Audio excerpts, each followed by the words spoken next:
What makes our vessels special? Hello, my name is Klaus Fielch. I'm product manager for Metropolitan Touring. In 1969, we brought the first ship to the Galapagos Islands, a 66-passenger boat called Lina A. Ever since then, we've been operating in the Galapagos Islands with different types of vessels, from single hull, double hull, 1 guide, 2 guides, 6 guides, and we finally came to the conclusion of what the right size is for the Galapagos Islands. The size of the vessel will influence a number of things. For one, instead of having a skipper running the vessel, we have a real captain, an officer, a first mate, a second mate. There's always an officer on duty. With 40 or 48 passengers, we can also have a medical officer on board 24 hours, 7 days a week with a well-equipped infirmary. With the right size of the vessel, we could also take all of our cabins from main deck up to the next level so that the cabins will be far away from the engines, the generators, and the props that will be producing some vibrations and sound that will affect the sleep of our passengers. Metropolitan Touring is not only a DMC in all of Ecuador, Colombia, and Peru, but we also have 3 vessels in the Galapagos Islands: Santa Cruz 2 for 90 passengers, Yacht La Pinta for 48, and Isabela 2 for 40 passengers.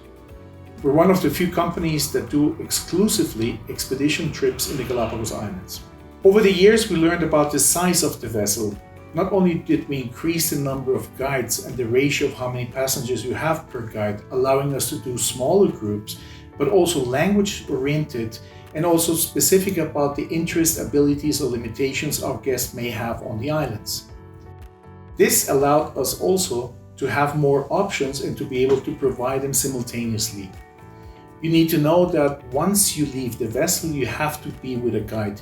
So if a group is snorkeling, there has to be a guide. If a group is hiking, kayaking, or on the beach, there has to be a guide with them. And that means that not everybody will be able to kayak when kayaking is an option.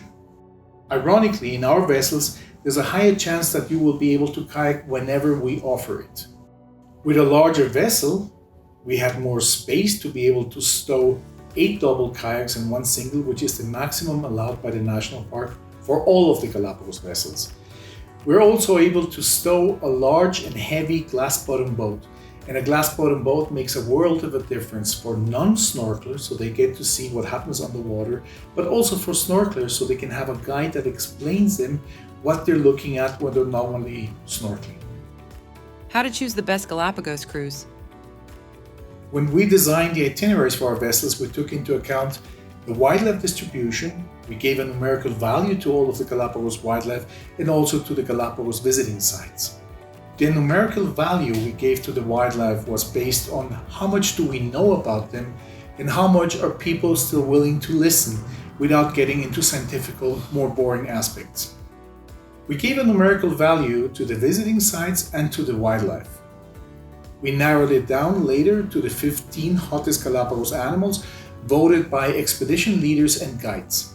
With the Big 15, you could also measure how good your itinerary is. If you're going to the Galapagos Islands, ask the company how many of the Big 15 you will see at the end of your trip.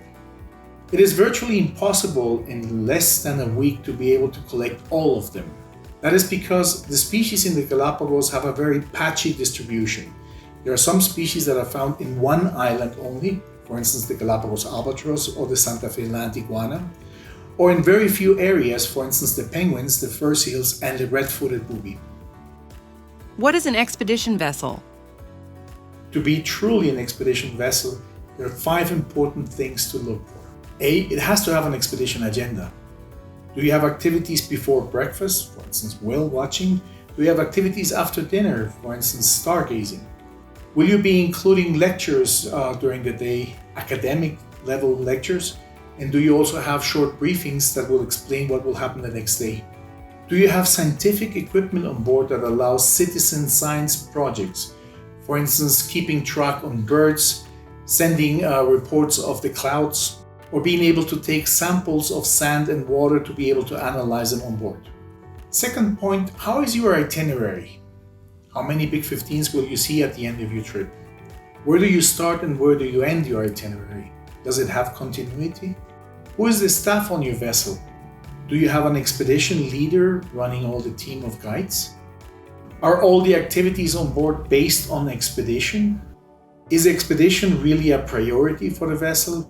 Expedition vessels should also have some environmental features, like less invasive anchors, also the treatment of black and gray waters, or to be able to process the organic waste that comes from the galley, the kitchen, or the dining areas. Why with us? Metropolitan Touring has been the leading travel company in Ecuador and the Galapagos Islands for the last 71 years. Our staff is Ecuadorian and experts on destination. We're locally based. We're stationed in the Galapagos Islands. If you found this video useful, feel free to fill up the form or contact us via chat, and our destination experts will be able to give you more tips about travel to the Galapagos Islands. Metropolitan Touring.